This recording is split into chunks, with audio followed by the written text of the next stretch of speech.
በምስራቅ ወለጋ ዞን 44 የአሸባሪው ሸኔ ቡድን አባላት ተደመሰሱ። በሸኔና በጽንፈኛው እጅ የነበረ መሳሪያና ተተኳሽ በቁጥጥር ስር ውሏል። የኢትዮጵያ ፌዴራል መንግስት በትግራይ ኃይሎች ላይ ባለፈው ሳምንት ፈጸመ የተባለው የድሮን ጥቃት በትግራይ ግዛት ውስጥ እንዳልተፈጸመ ከአንድ የትግራይ ባለስልጣን መስማቱን ጠቅሶ የፈረንሳዊ ዜና ወኪል ኤኤፍፒ ዘግቧል። ከውጭ በናይጄሪያ ሁለት አሸባሪ ቡድኖች እርስ በርሳቸው ተዋግተው ከ200 በላይ ሰዎች መሞታቸው ተነገረ። ሰላምና ጤና በያላችሁበት ተመኘን። ምሽት መረጃዎቻችን ጀምረዋል። እስከ ዜናዎቻችን ፍጻሜ አብራችሁን ቆዩ። አሁን ቤት መግዛት ተችሏል። አዲሱ ፕላቲኒየም ብሎካችን ላይ 35% እውነተኛ ቅናሽ ለ15 ውድ የማል ሚዲያ ቤተሰቦች እንዲሁም አንድ ቤት ሲገዙ አንድ ቤት በነፃ የሚያገኙበት እድልም ተመቻችተዋል። 60% ከወለድ ነፃ የባንክ ብድር በረጅም ዓመት የክፍያ አማራጭ ፓናሮሚክ ቪው ማለትም በአራቱም አቅጣጫ ማራኪ የተፈጥሮና የከተማ እይታ ለእያንዳንዱ ቤቶች ፕራይቬት ሊፍት የተገጠመላቸው የልጆች መጫወቻና የስፖርት ማዘውተሪያ፣ የመዋኛ ገንዳ፣ ጂምናዚየምና ቤተ መጻሕፍት፣ ፓርኪንግና የኤሌክትሪክ ቻርጅ መሙያን ጨምሮ ሌሎች ሁሉን አቀፍ መዝናኛዎችን በነፃ በመዲናችን አዲስ አበባ በነፋሻማዋ ለቡ መብራት እጅግ ማራኪና ቅንጡ በሆነው የመኖሪያ መንደራችን ውስጥ በ5% ቅድመ ክፍያ ብቻ የቤት ባለቤት ይሁኑ። ለበለጠ መረጃ በ0907 888883 ወይም በ0944 41 9190 ይደውሉ። በምስራቅ ወለጋ ዞን 44 የአሸባሪው ሸኔ ቡድን አባላት ተደመሰሱ።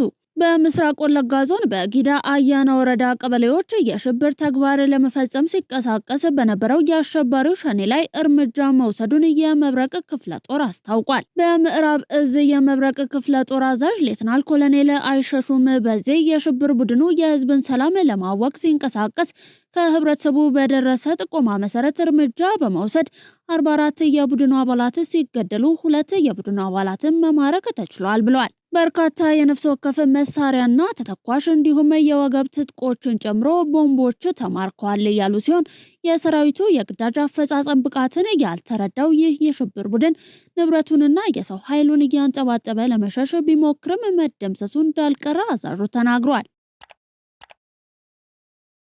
በሸኔና በጽንፈኛው እጅ የነበረ መሳሪያና ተተኳሽ በቁጥጥር ስር ዋለ።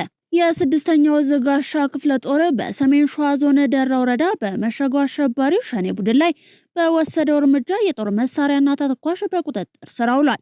የጋሻ ክፍለ ጦር አዛዥ ሌተናል ኮሎኔል ጌትነት ተድላ ክፍለ ጦሩ በተሰማራበት የግዳጅ ቀጠና የአካባቢውን ሰላም ለማደፍረስ እየተንቀሳቀሰ ባለው አሸባሪው የሸኔ ቡድን ላይ በወሰደው እርምጃ የሽብር ቡድኑ ከፍተኛ አመራር የሆነው ጃሊላሞን ጨምሮ ግብረ አበሮቹ መደምሰሳቸውንና ተተኳሽና የጦር መሳሪያ በቁጥጥር ስር መዋል መቻሉን ተናግሯል።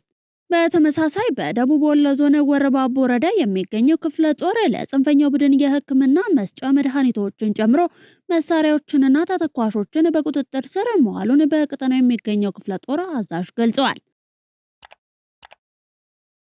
የኢትዮጵያ ፌዴራል መንግስት በትግራይ ኃይሎች ላይ ባለፈው ሳምንት ፈጸመ የተባለው የድሮን ጥቃት በትግራይ ግዛት ውስጥ እንዳልተፈጸመ ከአንድ የትግራይ ባለስልጣን መስማቱን ጠቅሶ የፈረንሳዩ የዜና ወኪል ኤኤፍፒ ዘግቧል። የትግራዩ ባለስልጣን የድሮን ጥቃቱ የተፈጸመው በትግራይ ድንበር አቅራቢያ አፋር ክልል ውስጥ ገብተው በሰፈሩ የትግራይ ታጣቂ ኃይሎች ላይ እንደሆነ መናገራቸውን ዘገባው ጠቅሷል። በዚሁ የድሮን ጥቃት 16 ታጣቂዎች ተገለው ሌሎች 22ቱ እንደቆሰሉም ከምንጮች መረዳቱን የዜና ምንጩ አመልክቷል። በዜና ወኪሉ በጉዳዩ ዙሪያ ከፌዴራል መንግስት ባለስልጣናት መረጃ ጠይቆ ምላሽ እንዳላገኘም ገልጿል። አንድ ስማቸው እንዲጠቀስ ያልፈለጉ የረድኤት ድርጅት ሰራተኛ በበኩላቸው የትግራይ ኃይሎች ባለፈው ሳምንት አፋር ክልል ውስጥ ፈጸሙት የተባለው ጥቃት ተከትሎ ሴቶችና ህጻናት የሚበዙባቸው 18000 የአፋር ክልል ነዋሪዎች ከቀያቸው እንደተፈናቀሉ ተናግረዋል ተብሏል። ለትግራይ ባለስልጣናት ቅርብ የሆነው አንድ ስማቸው ያልተጠቀሰ ምንጭ ግን አፋር ክልል ውስጥ ጥቃቱን እየፈጸመው ሀራ መሬት ወይንም የትግራይ ሰላም ኃይል የተባለው አፋር ውስጥ የሚንቀሳቀሰው ታጣቂ ቡድን እንደሆነ መናገራቸውን ዘገባው አስፍሯል። ባለስልጣኑ ሀራ መሬት ከቀድሞ የትግራይ ጊዜያዊ አስተዳደር ፕሬዝዳንት ጌታቸው ረዳ ጋር ግንኙነት አለው በማለት መክሰሳቸውን ያመለከተው ዘገባው የዜና ወኪሉ በጉዳዩ ዙሪያ ለጌታቸው ረዳ ላቀረበው ጥያቄ ምላሽ ሳያገኝ መቅረቱን ጠቅሷል። ኢትዮጵያ ያረጁ መኪናዎችን የማስወገድ ወይንም የመተካት እቅድ ብትይዝም የትግበራ ጊዜ አለመወሰኑ ተገለጸ። እርምጃው ንጹሃን መጓጓዣ ለማበረታታትና በቅሪተ አካል ነዳጆች ላይ ጥገኛ መሆንን ለመቀነስ የሚደረገው ሰፊ ጥረት ጋር የተያያዘው መሆኑን የትራንስፖርትና ሎጂስቲክስ ሚኒስትር ዴኤታ ጠቅሶ የሀገር ውስጥ የግል ሚዲያ ዘግቧል። ይህ ጉዳይ የመጨረሻ ውሳኔ እንዳልተሰጠበትና መንግስት የሚተኩ ወይንም የሚቀየሩ መኪናዎች እድሜ ምድቦችን እያገመገመ መሆኑን የተገለጸው። ተነሳሽነቱ ቀጥተኛ እገዳ ሳይሆን ከኢትዮጵያ የአረንጓዴና ዘላቂ እድገት ግብ ጋር ተጣጥሞ ቀስ በቀስ የሚተገበር እቅድ አካል መሆኑም ተሰምሮበታል። ኢትዮጵያ ዓለም አቀፉን ጉባኤ ለማስተናገድ ከአፍሪካ ሙሉ ድጋፍን አገኘች። ኢትዮጵያ 32ኛውን የዓለም የአየር ንብረት ለውጥ ጉባኤ እንድታስተናግድ ከአፍሪካ ህብረት ሙሉ ድጋፍን አግኝታለች። በብራዚል ቤሌም እየተካሄደ የሚገኘው 30ኛው የተባበሩት መንግስታት ድርጅት የአየር ንብረት ለውጥ ጉባኤ መደበኛ ጉባኤውን እያካሄደ ነው። አስቀድሞ በመሪዎች ስብሰባ በጀመረው ጉባኤ ላይ ኢትዮጵያ 32ኛውን የአየር ንብረት ለውጥ ጉባኤን በአዲስ አበባ ለማዘጋጀት ፍላጎቱም ዝግጁነቱም እንዳላት መግለጿ ይታወሳል። አስቀድሞ በበርካታ የጎንዮሽ ውይይቶችን ሲያካሄድ ቆይቶ ቴክኒካዊ ድርድርና ውይይቶችን በሚያስተናግደውና ትላንት በጀመረው ጉባኤ ላይ የኢትዮጵያን ጥያቄ የአፍሪካ ሀገራት መስማማታቸውን ይፋ ማድረጋቸውን የቢቢሲ ዘገባ ያመለክታል። የወቅቱ የአፍሪካ ተደራዳሪዎች ቡድን ሊቀመንበር በሆነችው ታንዛኒያ በኩል የኢትዮጵያ ጥያቄ ተቀባይነት ማግኘቱ ተገልጿል።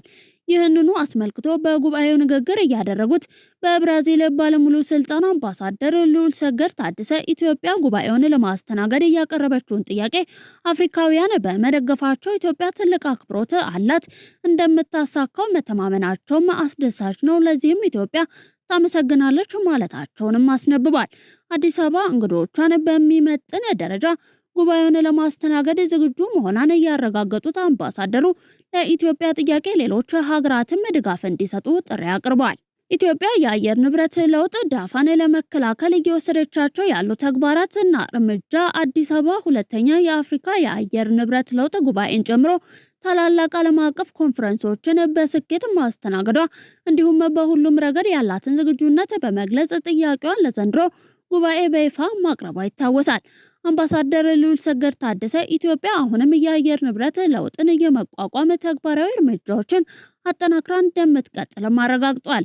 ጉባኤውን ለማስተናገድ ኢትዮጵያ ያቀረበችው ጥያቄ በቀጣይ ሂደቶች ተቀባይነት ያገኛል ተብሎም ይጠበቃል። ለውጥ የኢንዱስትሪ አብዮት ሊባል የሚችል ነው ሲሉ የኢንዱስትሪ ሚኒስትር መላኩ አለበል ገለጹ። ሚኒስትሩ ይህንን ያሉት በደብረ ብርሃን ከተማ ተገንብቶ የተጠናቀቀውን የብራውን ፉድስ የበቆሎ ማቀነባበሪያና የምግብና የእንስሳት መኖ ማምረቻ ፋብሪካን ምረቃ ወቅት ነው።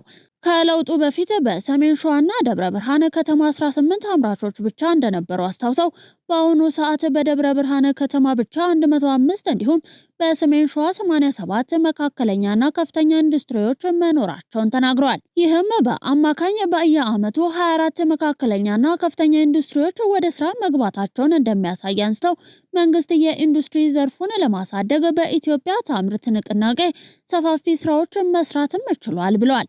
ዛሬ የተመረቀው ፋብሪካ 1.2 ሚሊዮን ኩንታል በቆሎ በግብአትነት ይጠቀማልም ነው ያሉት። የፋብሪካው ምርት ከምግብ እጥረት ጋር ተያይዞ የሚመጡ ሰብአዊ ችግሮች እንደሚፈታና የሚመረተው የእንስሳት መኖም ለእንስሳት ሀብት ልማት እድገት አስተዋጽኦ እንዳለው ጠቅሷል።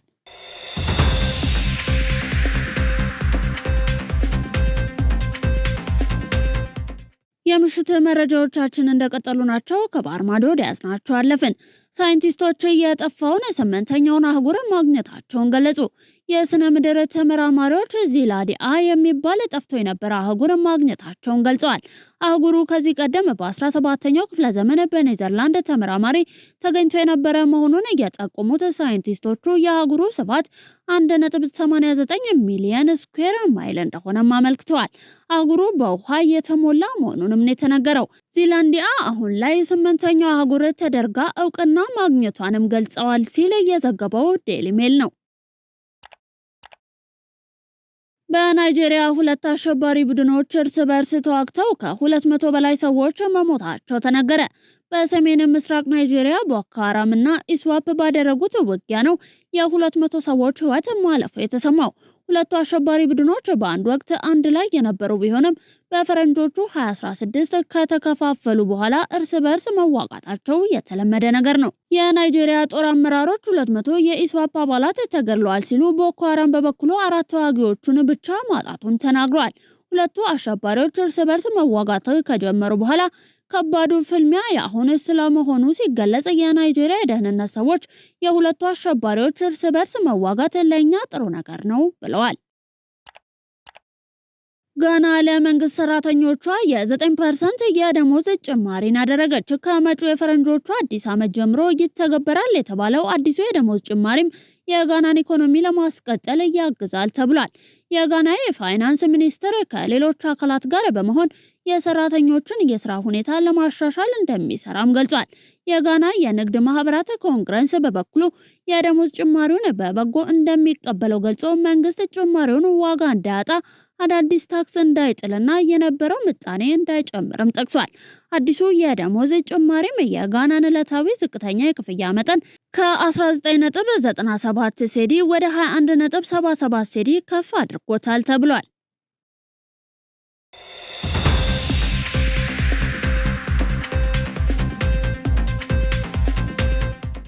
ለምሽት ወደ እናንተ እንዲደርሱ የተዘጋጁት መረጃዎቻችን አበቁ። አብራችሁን ስለነበራችሁ እናመሰግናለን። ዜናውን ላይክ እና ሼር፣ ሚዲያችንን ሰብስክራይብ ማድረጎትን አይርሱ። ሰናይ ምሽት ተመኘን።